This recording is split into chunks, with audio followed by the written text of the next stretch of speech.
¿Qué lograrías si dejaras de ocultar tu verdadera opinión? ¿Te imaginas a dónde podrían llevarte tus ideas más auténticas si las compartes sin miedo? En el ámbito profesional solemos darle más valor a la imagen que al individuo, y por eso muchas veces guardamos silencio. En este episodio nos preguntamos justamente eso. ¿Qué pasaría si usaras tu voz genuina como ventaja? El dilema que enfrentamos es común. La mayoría hemos sentido ese nudo en la garganta antes de hablar, esa duda de si nuestras ideas serán juzgadas, nos preocupamos por encajar, por no parecer inexpertos o rebeldes. A menudo optamos por acomodarnos a las expectativas ajenas en lugar de destacar con nuestra verdad. Autenticidad versus validación externa. ¿Cómo podemos reconciliarnos siendo fieles a nosotros mismos sin dejar de crecer profesionalmente? Hoy abordaremos ese choque entre nuestro ser interior y las reglas no escritas en el mundo laboral y empresarial.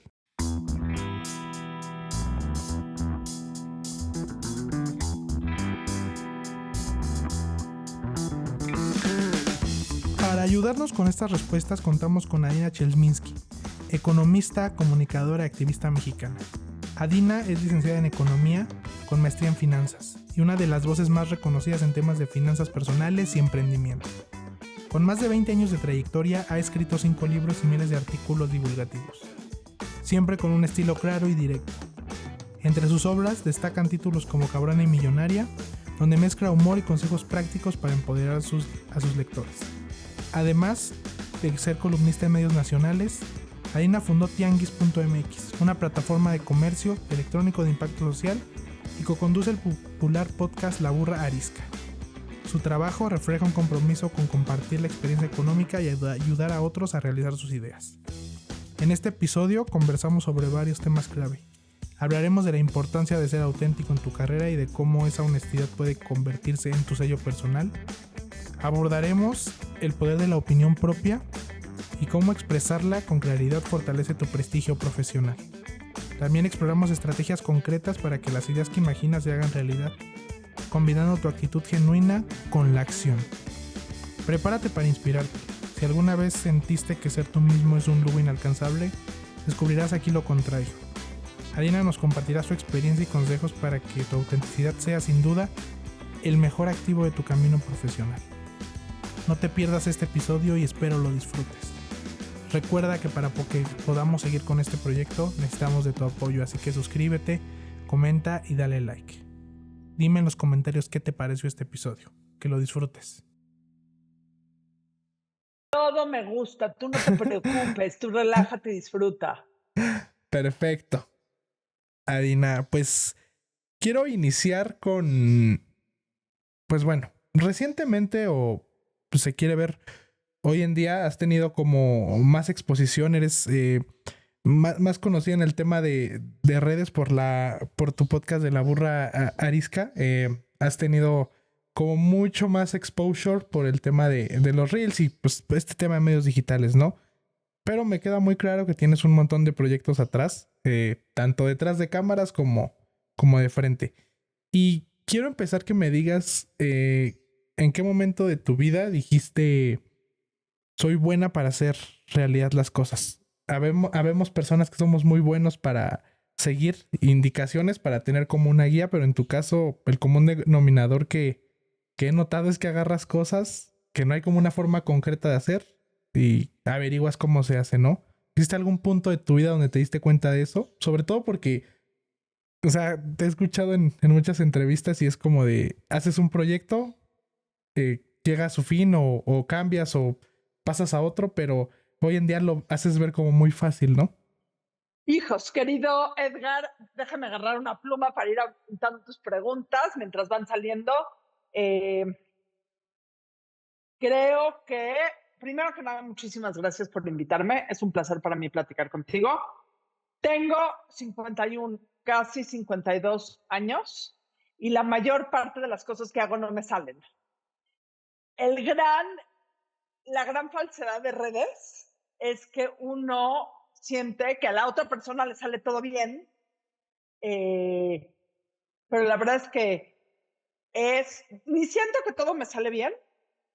Tengo muchísimos fracasos en el día a día, en las grandes cosas personales, públicos, y más que describirme, como dijiste tú, como una persona que logra que las cosas se hagan, creo que después de tanto tiempo de adulto, porque no sé de qué otra manera lo describiría, soy una persona que ha encontrado cierta resiliencia para luchar por las cosas que quiero y aceptar muchas veces que las cosas no salen como yo quiero que salgan. Y sí hago muchas cosas por el momento en que estoy en mi vida, por lo que necesita el país, por mi carácter, pero no todo me sale bien. A todo le echo muchísimas ganas. Lloro muy seguido por cosas que no me que salen bien, muy seguido. Y pues creo que el tema en la vida es seguir empujando para adelante, haciendo los cambios que necesitas hacer y seguir dándole para adelante. ¿Y por qué? O sea, ¿por qué crees que... Digo, mencionas que te hace... que obviamente sientes y que obviamente has tenido pues este tema, ¿no? De a veces querer botar todo lejos, ¿no? Pero ¿cuál es ese común denominador que has encontrado para... o no sé, no sé si a partir de tantas cosas que has hecho, como que ya pierdes ese sentimiento de cuando algo no funciona? O no sé si se sigue sintiendo igual que la primera vez. Se sigue sintiendo exactamente igual. O sea, el otro día, bueno, hace mucho tiempo leí la descripción de una persona emprendedora, que no importa si eres emprendedor en negocios o en los temas que haces, eres muy echado para adelante. El emprendedor o el emprendedor es aquella persona que llora todas las noches por los retos que tiene y se levanta la mañana siguiente queriendo más retos, pidiendo más. Y es un poco este estira y afloje entre saber cuándo cambiar, cuándo echarle más ganas, cuándo darle un giro a lo que estás haciendo y cuándo decir, no va por acá, me rindo, o con todo el dolor que implica. Pero creo que al final la vida adulta es un poco eso, digo, probablemente te lleve yo como 30 años, si estoy calculando bien tu edad, pero creo que lo Exacto. único que aprende con la edad uno es cuándo seguir adelante, cuándo con más ganas, cuándo girar el objetivo de lo que estás haciendo y cuándo rendirte. Bueno, quería tocar este punto más adelante, pero ahorita que mencionas esto de la experiencia, siento que en México, digamos en contexto general, se dice que el momento de arriesgarse es de joven, ¿no? Que no tienes nada que perder. Te he escuchado que mencionas que a partir de tu experiencia has visto que el momento de arriesgarse es cuando ya estás más adulto. ¿Por qué tu percepción ha cambiado de esa manera? Mira, de más joven era menos aguerrida y menos aventada. A mí me tocó ser aventada un poco más de grande, entonces a lo mejor hablo de mi experiencia personal.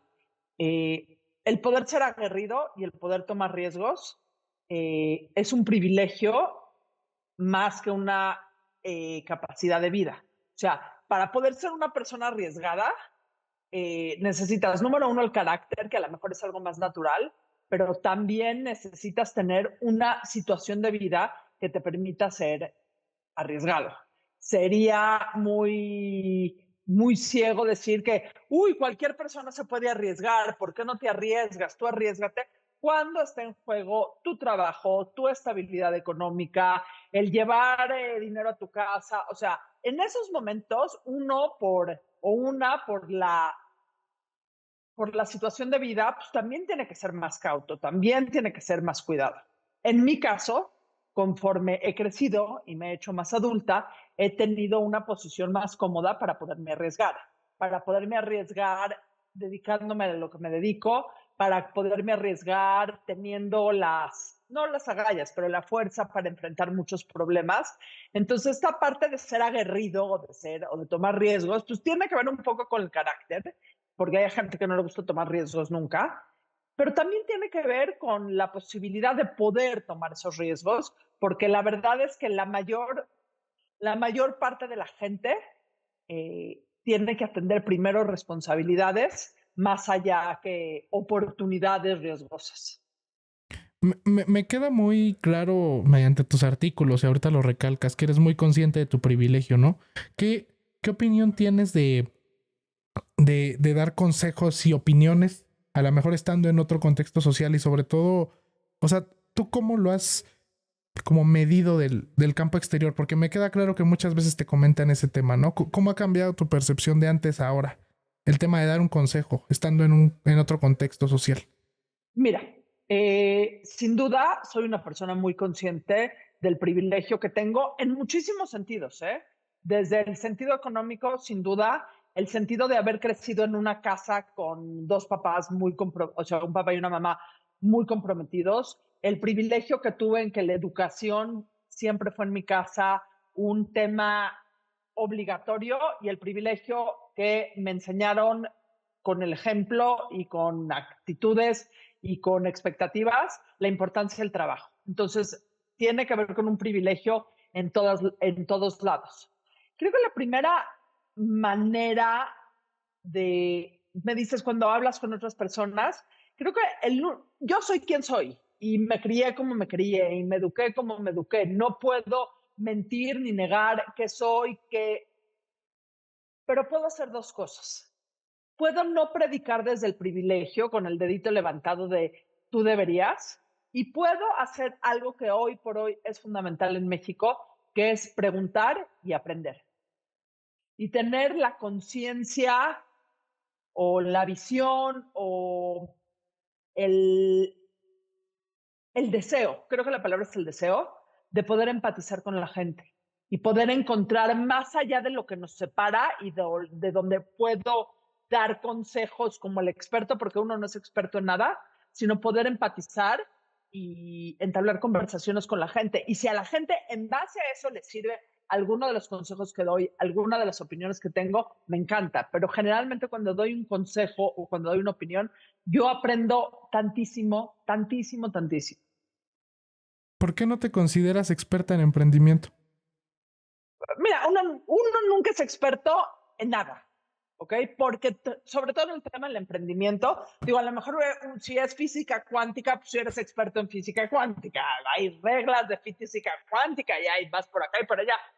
Pero en temas de emprendimiento, cada emprendimiento es diferente, cada emprendedor es diferente. Hay tantas variables que entran en juego cuando quieres lanzar un negocio, tantas variables personales del mercado, del negocio, incluso un factor de suerte, que ninguna persona puede tener ni toda la verdad, ni toda la experiencia, ni todos los caminos, tienes que hacer esto, tienes que hacer esto, tienes que hacer esto. Existen tantísimos factores diferentes en cada experiencia de emprendimiento que puedes tener ciertos lineamientos. Es bueno tener un plan de negocios, es bueno tener una situación de finanzas personales estable, es bueno conocer X, Y, Z, es bueno tener buen contacto con tus clientes, pero muchas veces funcionan otras cosas. Entonces puede uno hablar de su experiencia, de mejores prácticas que le sirve a la mayor parte de la gente a la mejor, pero no necesariamente, no hay una verdad universal. Y para ser un experto necesitaría existir, eres experto en matemáticas porque sabes que el álgebra funciona de esta y esta y esta manera, pero en el emprendimiento no hay ese tipo de soluciones universales. ¿Qué visión te dieron tus padres del mundo? Cuando eras pequeña, ¿cómo recuerdas que veías el mundo a través de ellos? Mira, no tengo muchos recuerdos de cuando era muy pequeña, porque pasó hace muchísimo. O sea, te voy a explicar. Cuando yo era muy pequeña, no había internet, no habían celulares, todos los discos eran de vinil. O sea, básicamente era otro mundo. Lo que más me acuerdo de la visión que tengo tiene que ver con tres cosas. Número uno, con la educación. La educación en mi casa siempre fue un tema muy, muy, muy enfatizado. Segundo, el ver con el ejemplo el trabajo de mis papás, porque ambos trabajaban, ambos traían dinero a la casa, ambos todo. Y el tercer punto es la prioridad que existía por pasar tiempo en familia. O sea, las pocas memorias que tengo de yo de chiquita son momentos que estamos yo, mi mamá, mi papá y mi hermano juntos. Entonces sí era una prioridad enorme. ¿Y cómo era con el tema el tema de reglas, o sea, el tema como más de estructura? O sea, porque culto no siempre va relacionado con ese punto. Mira, yo me portaba muy bien. O sea, era muy aburrida. A lo mejor un par de veces llegué borracha a casa de mis papás, pero era muy aburrida. O sea, me portaba muy bien. Entonces, y soy una persona muy estructurada. Entonces, creo que la necesidad de una estructura externa pues, era menor. Pero yo era aburridísima. O sea, me desvelé un par de veces que no avisaba en mi casa, que tomaba o sea, pero realmente, soy una persona muy estructurada, que no sé si suena muy divertido. Entonces, toda esta estructura, más que impuesta, fue autoimpuesta. Sí, te lo comentaba porque a lo mejor del lado externo podría pensarse al revés, ¿no? O sea, más por el tema de, pues de que muchas veces el tema de tener una familia culta, más allá de el tema de ser más como persona, pues también es el tema de más disciplina que como mencionas ahorita, pues no muchas veces va relacionado. Aunado a esto, o sea, después de que te mencionan de que, bueno, ser chef no es una opción, que obviamente comentas que era otro contexto y esa opción, ¿economía siempre fue tu primera opción? ¿O desde cuándo tu gusto por el dinero? O sea, economía fue o sea, si me preguntas, pensé mucho si iba a estudiar economía, etcétera, etcétera. El otro día, después de haber contado este ejemplo de lo de chef, mi mamá se agarró y me dijo, es que yo siempre te dije que estudiaras economía, no fue tu papá.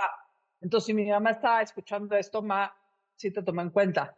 Pero si me preguntas, no me acuerdo. Te voy a decir la primera vez que me di cuenta que la economía como ciencia me encantaba. Estaba oyendo una plática y la persona, el ponente mencionó la ley de Malthus, que era que es una de las primeras leyes de economía, que es que los alimentos crecen, o sea, la producción de alimentos crece de forma matemática y la población crece de forma exponencial. Entonces, que ahí se crea un problema en la asignación de alimentos, de recursos, y que parte del trabajo de la ciencia económica era poder asignar de la mejor manera recursos a la gente que, o sea, todo tipo de recursos a la gente que los necesitaba. Y esa frase y esa plática me quedó muy marcada y creo que ahí fue cuando decidí estudiar economía. ¿Eras dotada arriba de 90 o cómo consideras tu paso por la universidad? Mi paso en la universidad fue normal. En la maestría sí fui o sea, mi paso en la prepa fue fatal. Mi paso en la universidad fue normal. Mi paso en la maestría fue extraordinario. En ese nivel. Perfectamente equilibrado. Adin, algo que mencionaste al inicio, algo que me he dado cuenta ahorita y algo que por lo general fue mi fuente de inspiración para poder hablar esta ocasión es de que eres una persona que hablando aquí, en un podcast, en un escrito, en un artículo, en un libro, en el medio que sea, eres la misma persona. O sea, te expresas igual, compartes la misma visión. Y ahorita me comentaste un poco de tu infancia, sin embargo, siento que muchas veces el ser humano por naturaleza actúa diferente en muchos aspectos, ¿no? Dígase de que a lo mejor tengo que encajar con este jefe para que me den este contrato, para poder expresar esta idea, sobre todo tú que te mueves en ambientes como más empresariales. ¿A partir de qué momento dijiste voy a hacer la misma en todos lados? O no sé, es que se me hace muy, muy increíble, ¿me entiendes? ¿Cómo pudiste generalizar este aspecto de ti? O sea, tengo una voz muy particular, sigamos sinceros. Tengo una manera de expresarme muy particular y un vocabulario muy particular. Tengo manerismos muy particulares y como que explotan en todos lados. Explotan en todos lados. Entonces, o sea, siempre, muchas veces la gente que me lee y luego me conoce me dice, es que hablas igualito a como escribes. Y pues para mí es algo lógico. Pues uno cuando escribe trata de conectar con la gente y pues, cuando habla uno trata de conectar con la gente, entonces lo veo exactamente igual. Sobre todo porque, o sea, me quedó como muy grabado esto que mencionas de leyendo tus artículos, te imaginas tu voz, ¿no? O sea, por el ámbito de, ahora sí que de tono. Y por el tono de las ideas, o sea, de cómo piensas, de cómo expresas una idea, igualmente siempre fue así, o alguna vez dijiste, tengo que un poco, tal vez no cambiar, pero sí sintetizar o darle una pequeña movida a cómo me expreso en algún otro lado. Mira, mm, creo que lo que más ha cambiado, y aquí a lo mejor mis hijos me van a contradecir, creo que siempre me he expresado igual. Creo que han pasado dos cosas con la edad, que a lo mejor suenan contradictorias, pero han pasado. La primera es que soy más apasionada de las causas que defiendo. Y la segunda es que he aprendido a manejar mejor mis enojos, que podrá parecer un poquito contraintuitivo, porque si eres más pasional y quieres más tus cosas, pero pues deberías de enojarte más o ser más aguerrido. Pero algo que he aprendido con la edad y me ha costado muchísimo trabajo es este tema de engancharme menos, ser más cauta eligiendo mis batallas, no atender las cosas desde el enojo y muchas veces soltar. ¿Eras de que si se va a hundir el barco nos hundimos los dos o cómo eras en tus cuando te enganchabas? ¡Puf! O sea, sí te puedo decir que bueno que no existían los celulares que grababan cuando yo era más joven, porque Lady, hashtag lo que quieras, pude haber sido varias veces, o sea, irredenta, todo lo que tú quieras. O sea, sí aprender a manejar el enojo, que todavía no soy perfecta, no el enojo, pero aprender a manejar la reacción al enojo ha sido una de mis grandes retos y de las grandes cosas que he aprendido en la vida. Porque a fin de cuentas, el que se enoja pierde. O sea, que cuando uno es joven no entiende el significado, pero muchas veces irte con más cautela, callarte, evitar decir esa palabra que quieres decir o esa frase que quieres decir que parecería perfecta, ayuda mucho. Estos enojos y esta forma de actuar más joven, o sea, ¿qué podrías decir que a qué te ayudó, de qué te salvó? O sea, ¿qué es lo bueno que le ves? Obviamente ahorita mencionas que el que se enoja pierde, ¿no? Pero siento que debió de darte algunos beneficios, sobre todo en el tema de respeto de algunos tratos, ¿no? Puede ser, pero ¿quieres que te diga algo? Creo que nadie que se enoja, digo, todo esto ya es en retrospectiva. Creo que nadie que se enoja consigue respeto. O sea, estoy muy convencida de eso. A lo mejor te ayuda a encontrar un lugar, te ayuda a abrir ciertos pasos, pero a fin de cuentas creo que se puede hacer lo mismo sin caer en este enojo. O sea, y mira, creo que hoy en el tema político y social de México y del mundo que vivimos, este tema de ser más cautos en las formas, no en el fondo, pero en las formas, es algo que nos ayudaría absolutamente a todos. A partir de qué momento te sentiste o crees que alguien, o sea, en tu caso, tú te sentiste o crees que alguien es válido el tema de dar una opinión?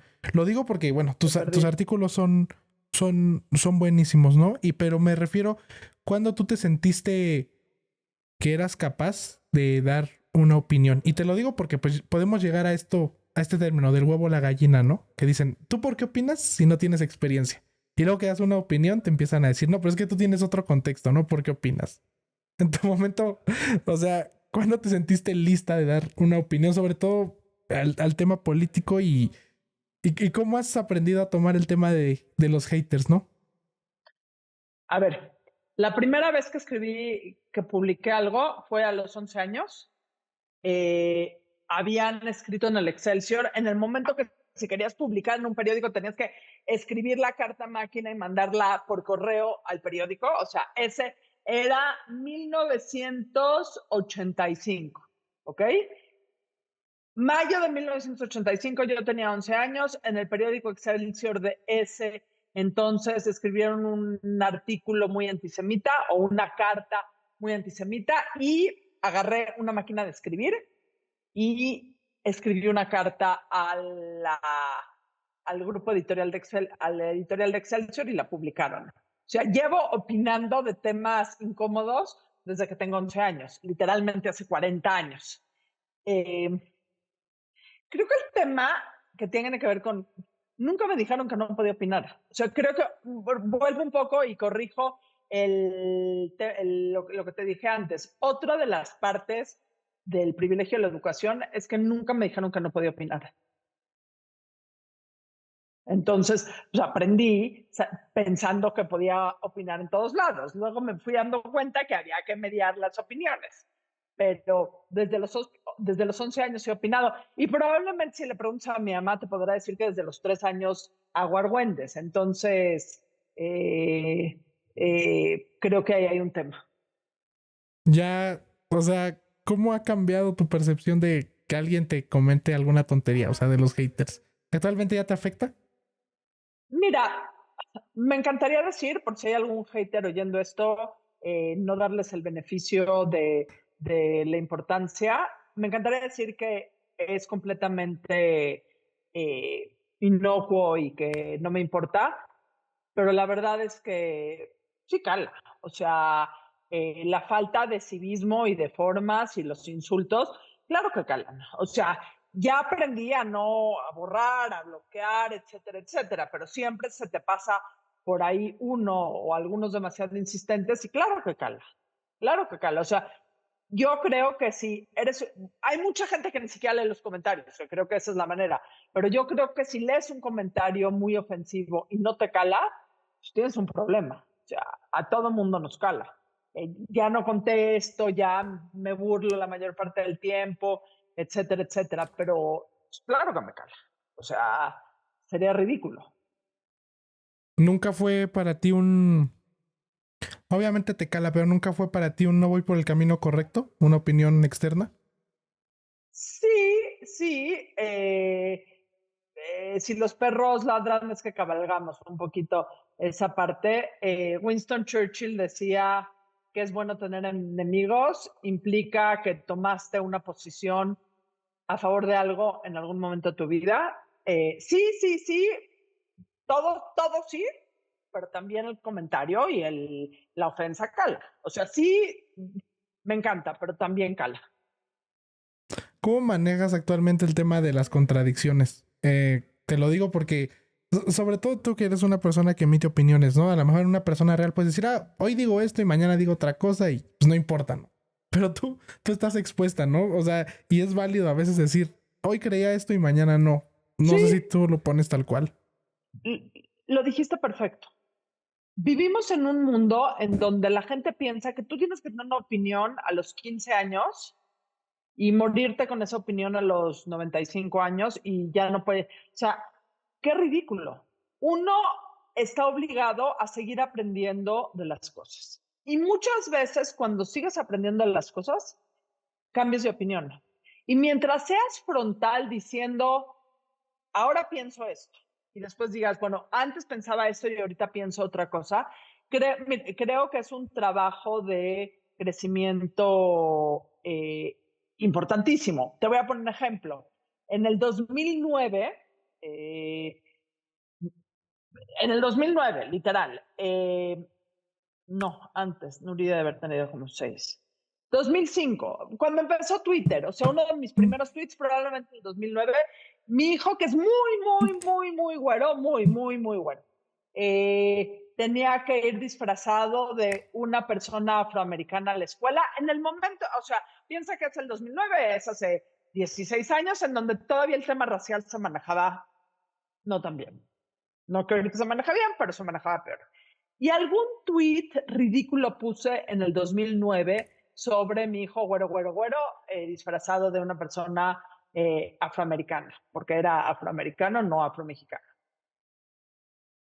Hoy, si me preguntas, me da vergüenza haber escrito lo que escribí en ese momento. Y mucha gente que quiere apalearme se mete a mis tweets del 2009 a decirme por qué dijiste eso.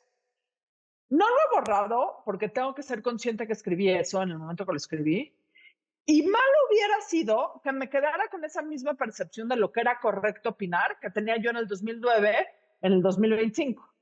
Entonces, sí, pues hay cosas que aprendes, hay cosas que cambian, hay percepciones tuyas que cambian, hay opiniones que cambian porque tu vida cambia. O sea, no es lo mismo opinar de un tema cuando... no es lo mismo opinar sobre los impuestos cuando no ganas dinero y no pagas impuestos versus cuando ganas dinero y pagas impuestos. O sea, sí hay un crecimiento personal que también cambia cómo ves el mundo, que también cambia cómo ves las cosas, y creo que se vale cambiar de opinión siempre y cuando estés consciente que vas a decir que cambias tu opinión. Claro, siempre todas las cancelaciones son, como lo mencionas, de Twitter, de cosas de hace 10 años. Y ahorita que mencionas, o sea, ¿por qué no pasó por tu mente borrarlo? O sea, ¿qué pensaste en ese momento? No, bueno, pues en el 2009 era un chiste, o sea, pues un chiste, en el 2009 eran chistes que se hacían, o sea, que no existía esta corrección política para distinguir esas cosas. Y fui aprendiendo, y ahorita hay mil cosas y mil frases que no uso y que no usaría, que muchas tampoco usaba en ese momento, porque sí tengo una conciencia social, pero ¿por qué no lo borro ahora? Porque lo escribí en ese momento, y en ese momento, o sea, y estoy dispuesta a defender lo que escribí en ese momento, porque en ese momento no es este momento. ¿Le tienes miedo a... ¿Qué opinas de hoy en día, por ejemplo? Te pudo haber pasado ahorita un ejemplo que mencionas, ¿no? Te pudieron haber juzgado por un tuit, tontería, broma, lo que quieras de hace mucho tiempo.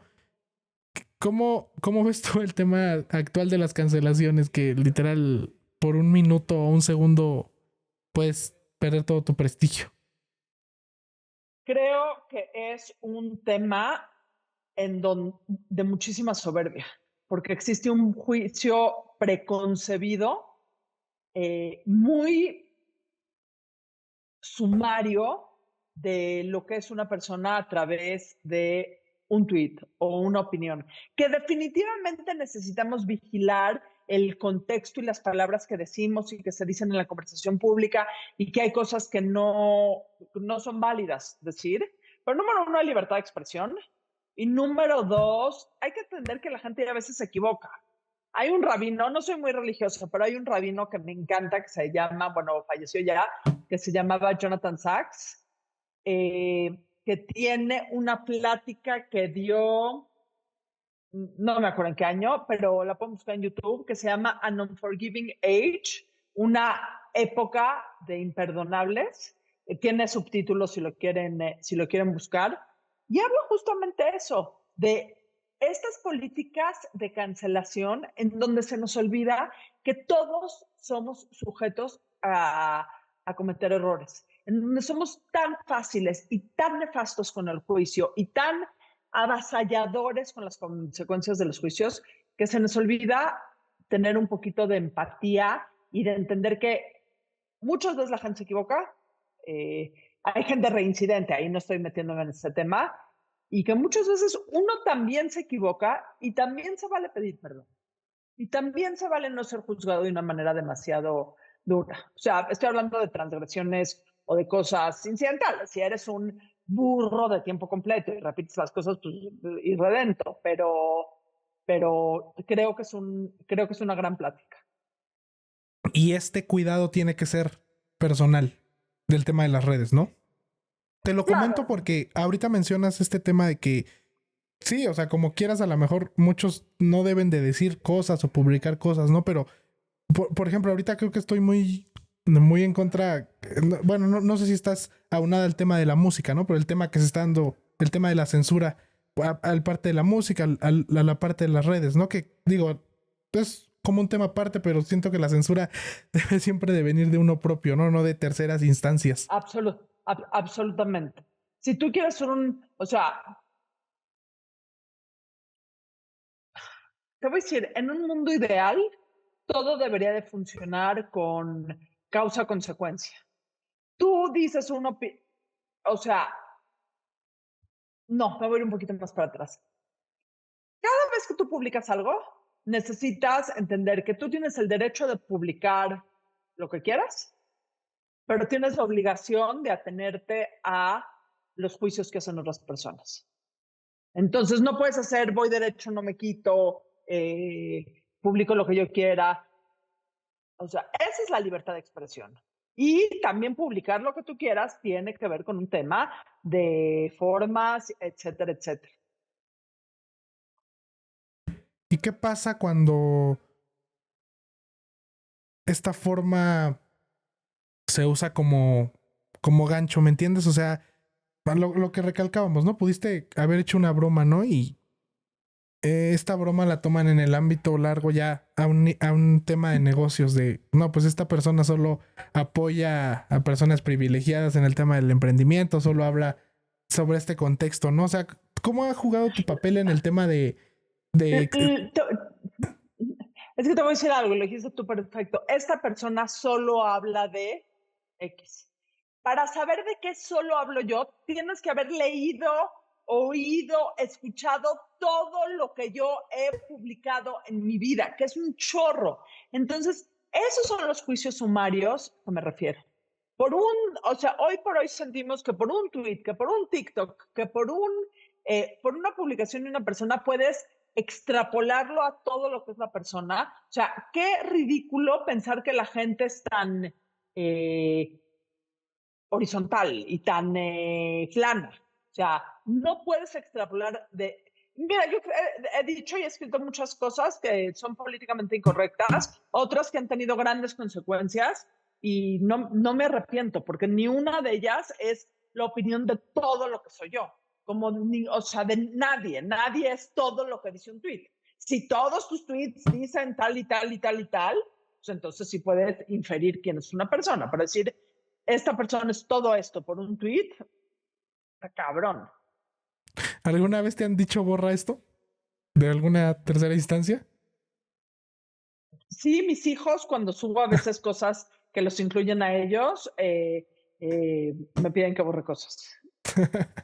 Ok. A veces he borrado cosas porque luego de publicarlas yo en lo personal me arrepiento. ¿Ok? No tiene que ver con el tono, o sea, hasta ahorita, sino tiene que ver con cosas que a veces también cuando publicas algo de mala leche, o sea, hay tanto odio en redes, ¿para qué exacerbarlo? Pero bueno, creo que el tiempo te dio la razón, Adina. Si no, como comentas antes, hubieras publicado en Twitter cada enojo. No, exactamente. Uno tiene que ser muy cauto y medir sus cosas. Ahorita que mencionas este tema de que lo tocamos hace rato, el tema de que desde los 11 años tú expones, tú das consejos, como lo quieras ver. Sin embargo, o sea, creo que una parte muy importante de tu vida ha sido el tema de las mentorías, de poder, ya sea a nivel personal o ya sea a nivel como más empresarial, en los emprendimientos que tuviste. ¿Recuerdas la primer mentoría, entre comillas, profesional que hiciste? ¿Cómo la ves al día de hoy? Recuerdo la primera mentoría que hice, tiene como 15 años que la hice. Me acuerdo perfecto de la emprendedora. Era en una incubadora de negocios, en una aceleradora de negocios en la que participaba, de puras mujeres. Fue una gran experiencia. Estaba yo muerta de miedo y lo único que decía yo es que no vea a la emprendedora que yo también tengo miedo porque va a decir que de dónde le doy consejos. Y funcionó maravillosamente bien. Eran 3 emprendedoras mujeres. ¿Síndrome del impostor o miedo en qué aspecto? Pues mira, dar mentorías o dar consejos implica una grande responsabilidad. O sea, cuando tú estás sentado con una persona que viene contigo a buscar un consejo, a lo mejor no te van a oír en todo y definitivamente saben que no tienes la verdad universal, pero sí eres un referente o van a oír tu voz. Y entonces la responsabilidad que tienes sobre lo que vas a decir, sobre cómo lo vas a decir, es enorme. O sea, tratas de no equivocarte, aun cuando un proceso de mentoría no es como una clase de matemáticas en donde le digas tienes que hacer esto, tienes que hacer esto, tienes que hacer esto, das tu opinión y muchas veces no necesariamente las opiniones son algo que tienes que seguir, son opiniones nada más, pero sí fue un tema que me dio bastante, o sea, sí te das cuenta de la responsabilidad que implica. Y, o sea, digamos como un poco, que me lo desempaques un poco más como al tema de qué te agarraste o cómo has trabajado el síndrome del impostor, o al menos en ese aspecto. Te lo menciono porque, no sé, muchas veces, en mi caso personal y en el de varios amigos, entras a algún lugar, ¿no? Y tú mismo no te la crees, ¿no? O sea, y dígase en ambientes más bajos de lo que tú dices, o sea, el tema de dar un consejo, por ejemplo, de ayudar a un trainee, o sea, no te la acabas de creer y dices, ¿yo qué voy a poder aportar?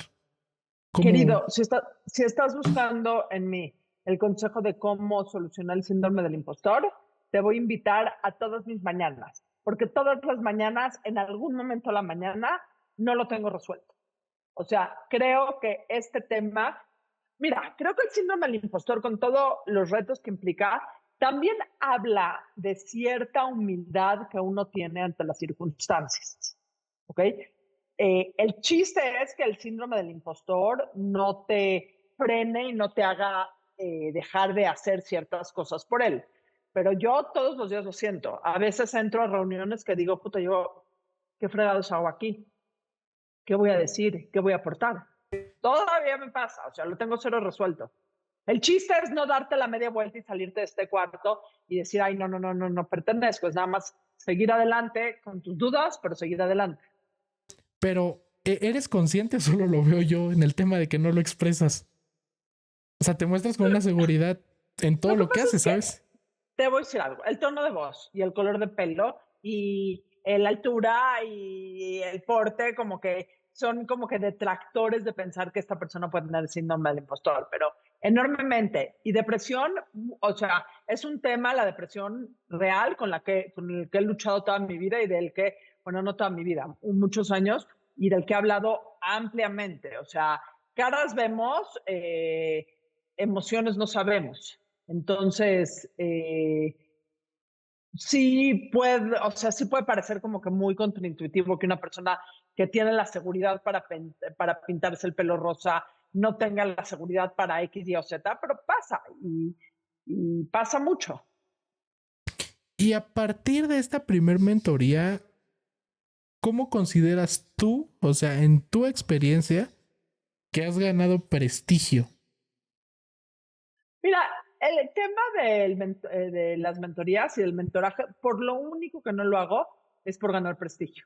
Es casualmente hoy, después de mucho tiempo de no mentorear a nadie porque no he tenido tiempo, tomé a una empresa para empezar un proceso de mentoraje con ellas y realmente es lo que más me gusta. Disfruto enormemente el tema de poderme sentar con emprendedores, sobre todo con mujeres, con emprendedoras, y platicar y entender y platicar mi experiencia y ayudarlas a ordenarse y poder dar visiones y poder enseñar caminos y poder aprender también de sus experiencias, de cómo ven ellas, sobre todo hoy que mi diferencia de edad con mis mentoradas es mayor, pues aprendo también más de las generaciones jóvenes. Es lo único en lo que no me importa tener algún puesto honorario o titular o alguna palomita. Lo disfruto enormemente. Lo hago única y exclusivamente por el gusto de hacerlo. Hoy, esta pregunta que te voy a hacer, estoy consciente de que ha cambiado a lo largo del tiempo, ¿no? Pero hoy en día, o al menos en esta actualidad, este año, como lo quieras ver, ¿qué, o sea, qué es para ti en el emprendimiento? Ya sea, ¿qué cosa ves, qué cosa escuchas que dices, o sea, de verdad esto es bullshit? O sea, de los nuevos emprendedores que dirías, de verdad no digas esto, ahórrate este camino. Creo que no es de ahora, pero tampoco es muy viejo, es como que de los últimos años. Todo este mame que existe en torno al ecosistema emprendedor, de pensar que el emprendimiento es tener grandes sueños, o sea, ser el Javi Noble de la película Nosotros los Nobles y de pensar que el emprendimiento es tener grandes sueños, etcétera, etcétera. El emprendimiento es un poquito tener grandes sueños y muchísimo tener el tesón, la capacidad, el estómago, la humildad, la resiliencia para poder llevar tus ideas a cabo. O sea, creo que eso de que no, los sueños del emprendedor, 1% tus sueños, 99% tu chamba y tus desvelos, y el aprender a usar Excel, y el poder hablar con un abogado, y el sobreponerte a un fracaso que tuviste. O sea, creo que esa es la parte que más digo, hijos. necesito escuchar o sea, ¿qué opinas de la suerte a la hora de emprender? O sea, ¿crees en el Cre- discurso de esforzándote lo puedes alcanzar o la suerte siempre tiene que ver un papel? Creo, y lo he dicho o sea, lo digo muy seguido, que lo único que uno puede hacer es estar lo suficientemente preparado para minimizar la injerencia de la suerte. El factor suerte siempre va a existir, siempre, pero necesitas hacer todo para que te afecte lo menos posible, la mala suerte. ¿Ok? Eh, siempre vas a estar, la suerte de poderle vender a un cliente, por poner un ejemplo, sí existe. A lo mejor te contestó de buenas, te contestó de malas, lo que tú quieras. Pero el llegar con una propuesta de ventas excelente, el conocer lo que quiere el cliente, el tener un nivel de precios adecuado va a ayudar a minimizar la injerencia de la suerte en tu futuro. Ahorita que mencionas, no tenía antes mucho tiempo de el tema de mentorear, ahorita lo estoy haciendo porque tengo uno como... No, no tengo mucho tiempo, no tengo nada de tiempo, pero me gusta tanto que me voy, o sea, es la mejor terapia, me voy a tomar el tiempo. ¿Cómo es tu proceso? Ahorita voy a tocar un tema de eso, pero ¿cómo es tu proceso de escribir? O sea, es de que en tu celular tienes notas y vas poniendo en diferentes aspectos del día, te sientas y dices voy a escribir, ¿cómo es? Mira, nunca he escrito, bueno, durante muchísimos años tuve columnas semanales en los periódicos, que de cierta manera, muchísimos, me refiero a 20, que de cierta manera afina tu pluma y como que te suelta un poco, o sea, vas agarrando condición física para escribir. ¿Okay? Ahorita ya no lo hago de ninguna forma regular, lo hago cuando tengo algo que decir, a veces publico 3 veces a la semana, a veces publico una vez cada 2 semanas, etcétera, etcétera. Tengo una app que es gratuito, casualmente, que se llama Substack, en donde voy escribiendo mis ideas y organizando artículos. Y muchas veces me pasa algo muy chistoso, porque muchas veces no hay manera de que me saques 2 palabras juntas en un día. Y a veces me levanto a las 5 de la mañana y digo, tengo que escribir esto, y a las 5:45 de la mañana ya lo publiqué. O sea, depende, pero sí, voy apuntando mis ideas en el Substack. Este artículo va para acá, este va para acá, este va para acá, y luego cuando me entra este momento de inspiración, lo armo. No tienes en tu calendario bloqueada una hora de escribir. No, no, en un momento, cuando escribía los viernes en el Excelsior, en el Economista, etcétera, etcétera, todos los miércoles en la tarde los tenía bloqueado porque tenía que entregar mi columna el miércoles para que la subieran el jueves y para que la publicaran el viernes, pero ahorita no. Y por ejemplo, en el tema de la burra arisca, o sea, hoy en día está, o sea, súper profesional, súper cool. Me encanta varios episodios que he escuchado, pero, o sea, en ese momento cuando inicias, ¿fue igual que el texto de a ver qué voy? O también fuiste con la idea de esto va a exponenciarse en algún momento. Mira, la burra arisca lo hemos hecho 1000 veces. Un viernes fuimos a comer Valeria, Laura y yo. Nos emborrachamos. Laura dijo, esta conversación debería ser un podcast. Yo borracha compré unos micrófonos lavalier en Amazon. El lunes estábamos grabando. De ahí las cosas se fueron dando. Vino la pandemia, había un gran apetito para digital, gran apetito que nos sirvió para crecer. Nunca nos los imaginamos. O sea, en serio, nunca nos los imaginamos. ¿Y cómo funciona el tema? O sea, ya que ahí ya es compartido, digo, por más personas, ¿cómo funciona ahí el tema creativo? O sea, ahí igual es, ¿cómo sinergian? ¿De qué van a hablar las tres? ¿Me entiendo? Porque ahí ya no es nada más tú de... Mira, la verdad es que tenemos la suerte de entendernos bastante bien, ¿eh? Muy, muy, muy pocos temas causan un conflicto de si sí o si no, o si debemos o no tenemos. Ahora tenemos suficiente tiempo como para darle espacio a todo lo que a todo lo que queremos, porque si uno decide una semana, otra, si trabajamos temas en especiales, tenemos un sistema de planeación cada temporada en donde nos sentamos de antemano a planear, pero fíjate que en ese proceso creativo ha sido súper fluido, siempre. Un libro que me encanta, no sé si has tenido el gusto de leerlo, se llama La Tercera Puerta de Alex Banayan. Este narra un capítulo del libro, narra cómo hace varios aspectos para poder entrar a una conferencia de Warren Buffett.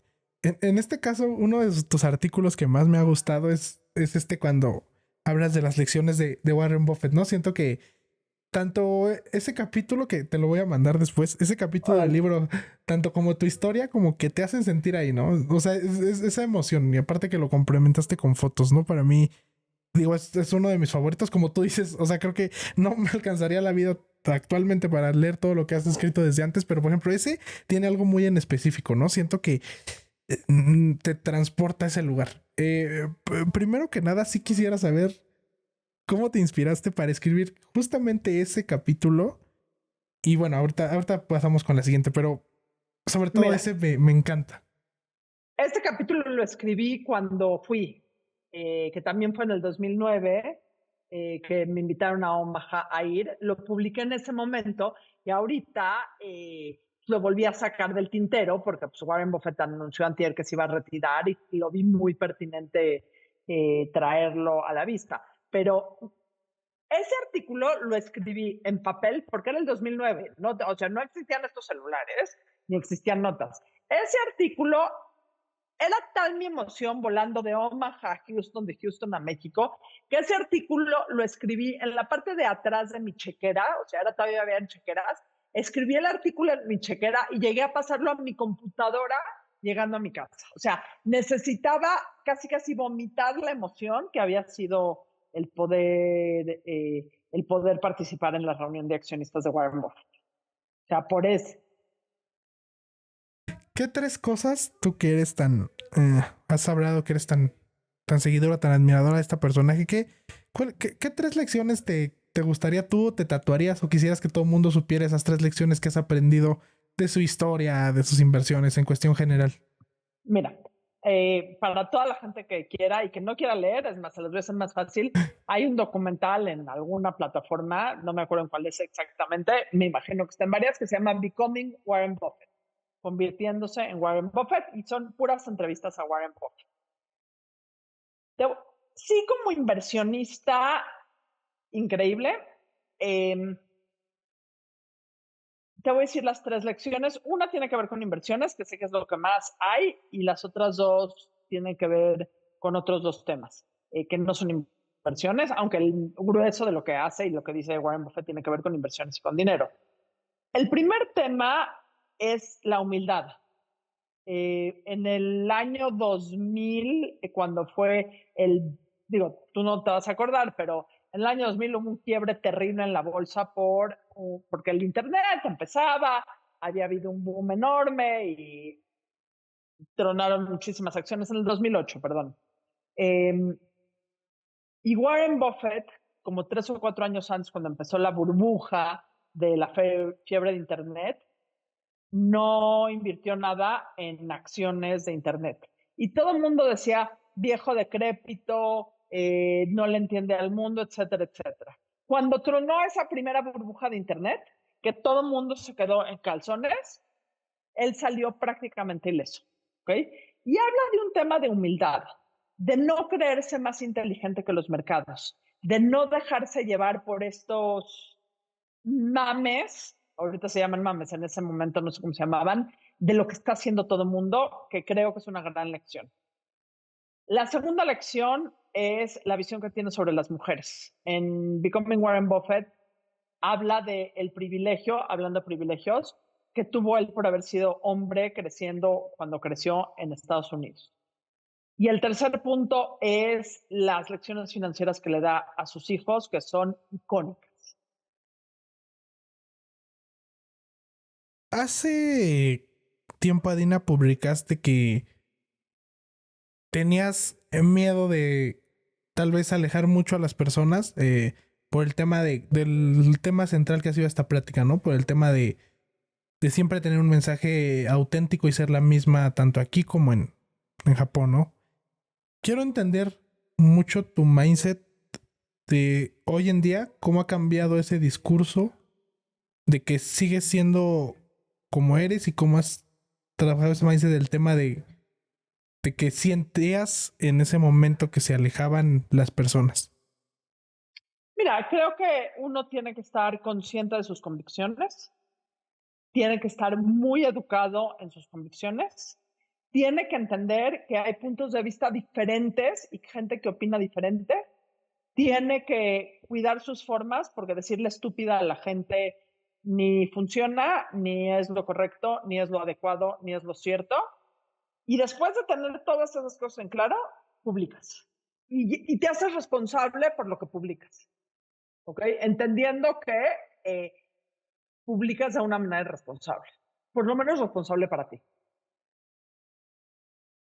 ¿Te arrepientes de haber publicado algo que a lo mejor alejó a alguien? ¿Cómo tratas el arrepentimiento? No, me arrepiento de muchas cosas. La maternidad es un ejercicio de arrepentimiento enorme y de pensar si podrías haber hecho diferente, si no podrías haber hecho diferente. Pero si me preguntas de todo lo que he publicado, no me arrepiento de nada. Entendiendo el contexto en el que escribí las cosas en el momento, pero yo no puedo pensar hoy una cosa que haya publicado de la que me arrepiento. Y he escrito cosas controversiales y he escrito cosas que no le gustan a la gente. Por ejemplo, primera amenaza de muerte que recibí, habla y que tiene que ver con lo que va a pasar en los próximos días. No creo yo en el Día de las Madres. Me repateé el Día de las Madres, o sea, lo odio cuando era hija, cuando soy mamá, lo odio. La primera amenaza de muerte que recibí fue un día que publiqué en Excelsior un artículo que decía odio el Día de las Madres y me amenazaron de muerte. Entonces, no me arrepiento de nada de lo que he escrito. ¿Por qué? ¿Por qué odias No, el Día de las Madres? Porque a mí nadie me tiene que felicitar por ser madre. Lo hice, tuve el privilegio de tener una maternidad decidida por mí, acompañada, consciente. A mí mis hijos no me tienen que dar las gracias por nada. Que me den las gracias siendo buenas personas, que me den las gracias siendo gente productiva, que me den las gracias siendo gente trabajadora. No me tienen que agradecer absolutamente nada más.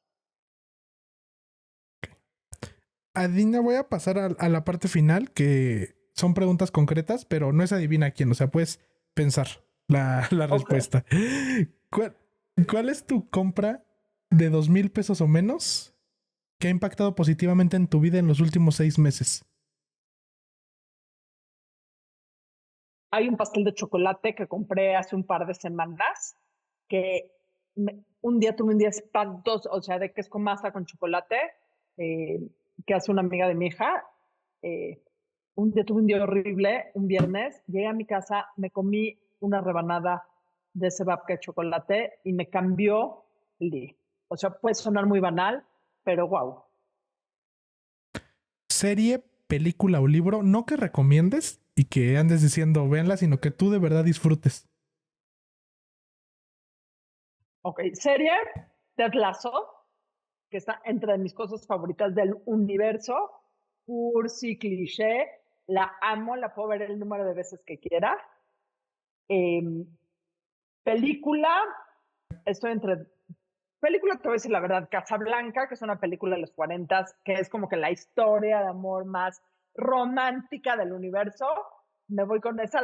Si está en algún lugar, la veo. O sea, y libro que realmente disfrute. Me encanta leer a Benedetti en poesía.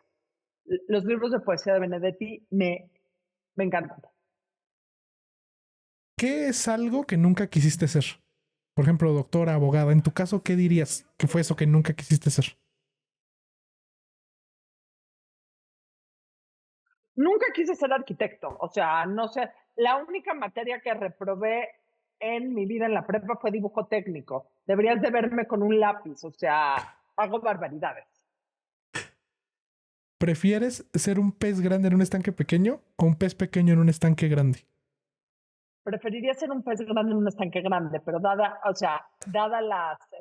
las posibilidades, quiero ser un pez pequeño en un estanque grande para poder aprender. Cosa que se te da peor que el 99% de las personas en el mundo. que dices soy la peor haciendo esto? Cantando, la peor. O sea, la peor, pero por mucho. Peor que el 100% de la gente del mundo. Esta siguiente pregunta obviamente ha cambiado y cambiará a lo largo de tu vida, pero actualmente, si se escribiera un libro autobiográfico de lo que llevas de vida, ¿qué título le pondrías? Te voy a decir, y porque vi una frase que en Facebook me recordó que publiqué hace muchos años, no es mía, es como una frase célebre de alguien que dice, uno no es, uno va siendo. Entonces, le pondría una va siendo, en ese tema que nunca uno está acabado de construir por completo. ¿Cómo un error o un error aparente te prepara para el éxito? ¿Tienes algún, entre comillas, fracaso favorito? ¿Tengo algún fracaso favorito? Puta. Tengo muchos fracasos. Ni uno favorito. No, o sea, ninguno favorito. O sea, no soy de la idea de, uy, no, en algún momento se van a olvidar. No, soy súper aguerrida a aferrarme a la tragedia, pero sí estoy convencida que la única manera que te voy a decir algo, Edgar, nos han enseñado en este momento, sé que estabas pidiendo algo concreto, No, vivimos adelante. en un mundo en donde te dicen que el fracaso es la antítesis del éxito, y la verdad es que el fracaso lo único que es una parte imprescindible del éxito. ¿Qué hacer? No sé, pides perdón. O sea, creo que la única parte de, o sea, la mejor manera de sobrepasar, de sobrevivir un éxito es, si le necesitas pedir perdón a alguien, le pides perdón y te sacudes y sigues adelante. Pero, o sea, si dices que es una parte, ¿por qué? O sea, ¿por qué no está, por qué no lo romantizas un poco? O sea, ¿por qué no dices, pasé por esto y porque, no, digo, de negocios que he quebrado, de sociedades en donde me he peleado con los socios terriblemente, de decisiones de negocios que he tomado y que he alargado la vida útil de un negocio cuando yo sabía que no te... Es más, te voy a decir, creo que mi razón más consistente de fracasos tiene que ver un poquito con el ego, con decir, lo voy a poder arreglar, aun cuando ya sé muy adentro de mí que no tiene arreglo. Pero ahí le sigo dando. ¿crees que es posible vivir una vida normal sin decir jamás una mentira? No. La verdad, no. ¿Cuál es el peor consejo que te han dado a la fecha? El peor consejo que me han dado a la fecha es las mujeres pueden tener todo. Okay. Nadie puede tener todo. Puedes tener muchas cosas, siempre hay que elegir, seas mujer o seas hombre. Un poco es esta idea del feminismo que su bandera era las mujeres pueden tener todo. A lo mejor puedes tener todo, no al mismo tiempo, y elegir implica, sin duda, renunciar a ciertas cosas. Nadie puede tener todo.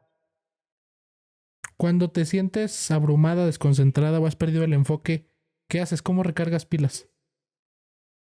Como chocolates, o sea, así de cliché. Me siento, scrolleo mi teléfono y oigo música y como Nutella. ¿Cómo lidias con la incertidumbre de, poniéndolo en tu contexto, de no sé, o sea, de super esforzarte escribiendo, de hacer el mejor podcast, de hacer la mejor mentoría y al final estar a la espera de que no le vaya bien o no ganar nada? Es ¿cómo lidio? Tomo antidepresivos. O sea, yo me ciclo muchísimo en qué va a pasar, qué va a pasar, qué va a pasar, y sí le tengo que poner un alto a ese. Una vez que haces un podcast o escribes un libro o haces cierta cosa y sale al mundo, pues tienes que soltar, porque ahí ya dependió de ti, pero ya no depende de ti. Y sí, esta parte de relajarme me cuesta trabajo. ¿Cuál es el talento más inservible que tienes? Es que no es inservible, yo creo que es muy... A ver, soy buenísima en los sudokus, buenísima, o sea, realmente es un talento ese es inservible. Y otro gran talento que tengo es sé googlear y usar ChatGPT, increíble. Ok. Pero esos son útiles. ¿Tienes algún sueño, pesadilla recurrente? Que me quedo ciega. ¿Y despiertas? ¿O el sueño es así? No, te voy a decir lo que me pasa, que yo sé que estoy soñando, pero no puedo despertarme, pero, o sea, o no puedo ver, o me cayó algo al ojo y no puedo ver, o no me puedo poner los lentes de contacto, pero esa es mi pesadilla recurrente. En los últimos 5 años, ¿a qué has aprendido a decirle no? Salir en la noche cuando no quiero salir en la noche, a privilegiar y dormirme temprano, que me encanta. A la fecha, Dina, ¿cuál es la mejor decisión financiera de tu vida? Haberme casado con un hombre que eh, entiende lo que es la igualdad en la pareja y me ha dado y hemos construido juntos una vida en donde cada quien puede construir por separado y podemos construir juntos. ¿Qué es aquello que aún no has hecho y tienes muchas ganas de hacer? ¿Qué te detiene?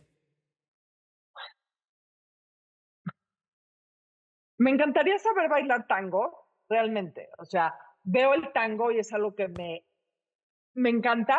¿Qué me detiene? Mi nivel de ritmo y mis rodillas.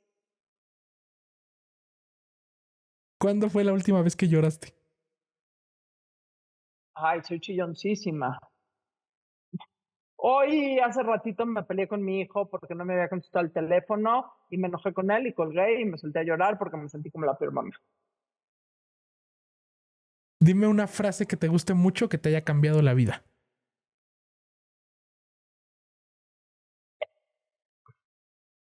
Entre más cambian las cosas, más iguales permanecen. Sé que de la siguiente pregunta debes de tener una lista inmensa, pero, o sea, por lo menos esta semana o el día de hoy, ¿qué te molesta de la sociedad? Uy, a ver, ¿cuánto tiempo tenemos más? Eh, Me molesta el énfasis que existe en las apariencias y en las falsedades. Y que es algo, y aquí voy a usar un poquito el tema de la edad, pero yo los veo a ustedes en su edad, a los jóvenes, y en este mundo de redes sociales en donde todo es comparación y todo es apariencia y todo es ver qué tiene el otro y cómo lo hizo, aunque sea falso, esa parte me molesta enormemente y me preocupa enormemente. No sé si tienes tatuajes, pero si Sí, tuvieras que tatuarte, ¿qué te tatuarías? tengo 3 tatuajes. Tengo un tatuaje aquí que dice, los 3 tienen que ver con el judaísmo. Tengo una estrella de David. Tengo una palabra que quiere decir, o sea, que es neni, que quiere decir aquí estoy, que es una frase bíblica en donde en momentos muy especiales de la historia, de la Biblia, cuando Dios le habla a Abraham, cuando Dios le habla a Moisés y los llama, ellos dicen ineni, que es aquí estoy, pero no como aquí estoy de mi ubicación geográfica, sino aquí estoy como presencia plémena. Y tengo aquí una frase que dice Hazak Bematz, que es fuerte y valiente, que es cuando Moisés ya se va a morir y le pregunta a Dios qué tiene que buscar en un líder y dice alguien que sea fuerte y valiente. ¿Sí?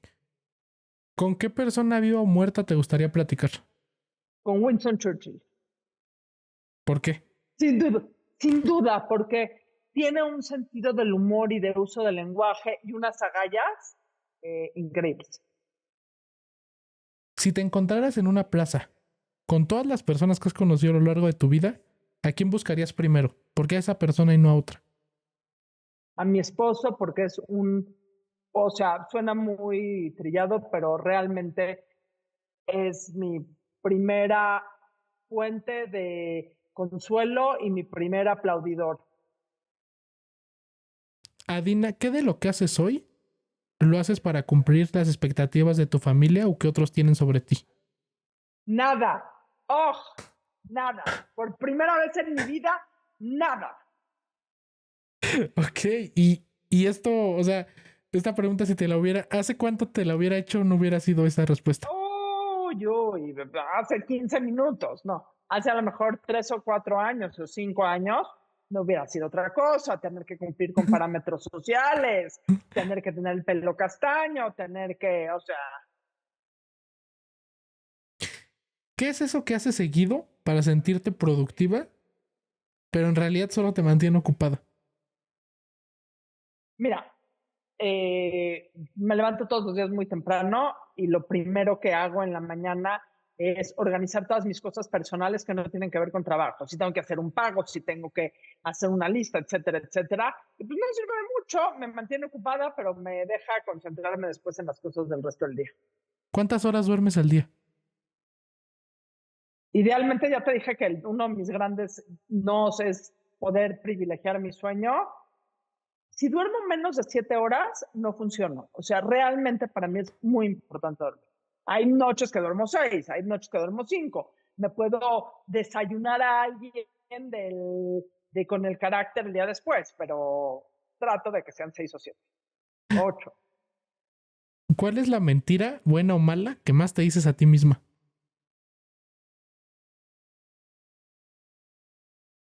La mentira buena o mala que más me digo a mí misma es ¿no? ¿Sobre mí o sobre otra gente? O Pues en general. en general.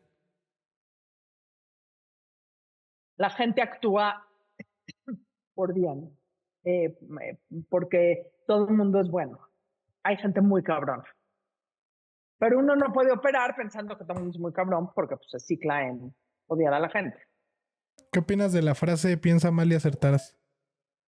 A veces, a veces, creo que el regirte por esa frase te quita un poquito de fe en la humanidad que espero que nunca se pierda. ¿Qué piensas de ti misma y qué palabras te dices cuando te equivocas? ¿Usarías esas mismas palabras con un amigo o amiga? Me pendejeo enormemente, nunca las usaría con nadie más. O sea, creo que mi peor crítico soy yo. O sea, me digo pendeja, básicamente. ¿Cuál es esa respuesta a algo que quisieras saber? O sea, si te dijeran, te voy a decir la verdad absoluta, ¿cuál sería la pregunta? ¿Qué es eso que siempre te has preguntado?